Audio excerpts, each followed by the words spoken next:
Imagine standing at a border where two cities stare at each other every single day, one covered in glass skyscrapers, the other filled with cranes and construction dust. And somehow, the smaller one is starting to scare the giant. Not with weapons, not with politics, but with cheaper rent, faster trains, and billions of dollars. How can a city once known for $2 noodles suddenly threaten one of the richest nations on Earth? And what happens when the shadow starts to outgrow the light? The giant and its weekend backyard. For decades, the relationship was simple. Singapore, the polished, ultra-modern financial superhub. Johor Bahru, the weekend escape. Singapore was where deals were signed. Johor was where groceries were cheaper. Singapore had billion-dollar towers. Johor had $5 car washes. If Singapore was a luxury spaceship, Johor was the parking lot next door with surprisingly good food. But in 2026, that parking lot started installing rocket engines. And suddenly, the question became, what if the spaceship needs the parking lot more than the parking lot needs the spaceship? The checkpoint that changed history. Stand at the Woodlands checkpoint today, and you're not just watching traffic. You're watching the busiest land border on Earth slowly turning into an economic laboratory. This isn't just a crossing anymore. It's becoming a launch pad. Because something massive is now in motion. The Johor-Singapore Special Economic Zone. A project designed to blur borders. To let people, money and businesses flow like water instead of paperwork. On the surface, it looks like cooperation. But in boardrooms high above Singapore's skyline, there's a quiet realization echoing like thunder. We might be building our biggest competitor. So why would a financial titan feel nervous about the neighbor it once treated like a discount mall? And could this really turn Johor into the next Shenzhen of Southeast Asia? The Shenzhen blueprint. 40 years ago, Shenzhen was a fishing village. Hong Kong was the king of Asia. Then China flipped a switch called a special economic zone. Capital flowed in. Factories appeared. Tech exploded. Today, Shenzhen rivals Hong Kong in industries that didn't even exist back then. Now imagine this exact blueprint, but instead of Hong Kong and Shenzhen, it's Singapore and Johor. Singapore has prestige. Johor has space. Singapore has talent. Johor has land. Singapore has limits. Johor has room to breathe. Singapore is only 734 square kilometers. That's smaller than many cities' suburbs. No space for giant factories. No space for mega data centers. No space for sprawling warehouses. But right across the water, Johor stretches wide like an open canvas. So companies began asking a dangerous question. Why pay premium prices for limited space when the backyard just opened its gate? The silent data revolution. Between 2024 and 2025, something unusual happened. Tech giants quietly started moving their brains. Microsoft, Nvidia, ByteDance. Not their logos, not their headquarters, but their data centers, the real engines. Why? Singapore restricted new data centers due to energy and land constraints. Johor welcomed them with open arms and open land. Suddenly, Johor became the fastest-growing data hub in Southeast Asia. And here's the scary part for Singapore. A company can keep a fancy Singapore office for prestige, but run its entire operation from Johor at 30% lower cost. So, if the prestige becomes optional, what happens to the island built on prestige?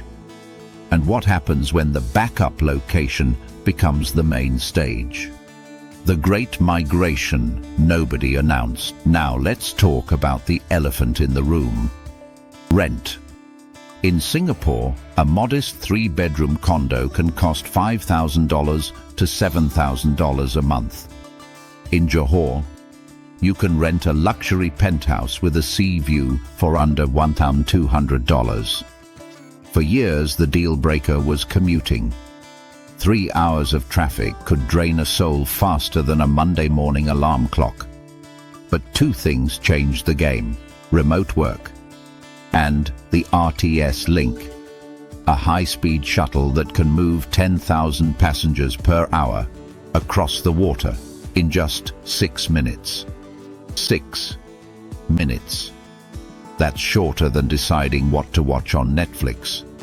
Now imagine a young couple, or a digital nomad, or an alien trying to understand human rent prices. In Singapore, survival mode. In Johor, high net worth lifestyle on a middle-class salary. Thousands began moving quietly, not loudly, not politically, just logically. And here's the dangerous ripple. When talent sleeps in Johor, shops in Johor, and spends weekends in Johor, where does Singapore's internal economy go? If the brain works in one country, but the wallet lives in another, who truly owns the future? The infrastructure chess move. For decades, Singapore ruled logistics like a grandmaster. If goods entered Southeast Asia, they usually passed through Singapore's ports. But Malaysia started playing the long game. Massive rail projects, expressway upgrades, the East Coast Rail Link. Billions poured into infrastructure. The vision: create land bridges so goods can move from the South China Sea to the Malacca Strait without needing Singapore's expensive docks. Meanwhile, Johor itself began transforming. Forest City, Princess Cove, once criticized mega projects, now evolving into mini-cities with schools, hospitals, and tech parks. Ports expanding, industrial zones sinking, logistics tightening like gears in a machine. Singapore's greatest strength was being the middleman. But what happens when the customer meets the producer directly? The political stability factor. Here's the twist nobody predicted years ago: stability. Malaysia's political landscape used to be unpredictable. Projects would start, then vanish. But now, the Johor-Singapore Economic Zone is a national priority. The Sultan of Johor, now King of Malaysia, deeply understands the region's potential. The government is aligned. Tax incentives are aggressive.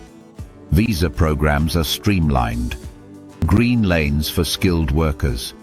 Special benefits for investors. Faster approvals. Less bureaucracy. Singapore's secret weapon has always been efficiency. But if Johor mirrors that efficiency while offering cheaper land and labor, then the monopoly on excellence starts cracking.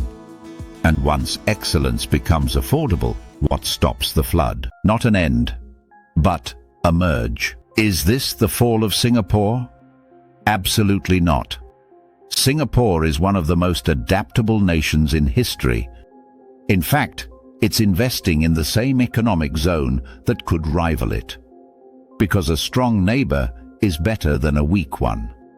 But the fear isn't collapse. The fear is identity shift. Singapore is realizing it can no longer thrive as an isolated star. It must become part of a super region. The golden age of being the only shining light is evolving into sharing the sky. So the real question isn't, will Johor rise? It's, when these two cities finally function like one massive economic engine, who gets the driver's seat? And if borders fade, does the giant stay a giant, or become part of something even bigger?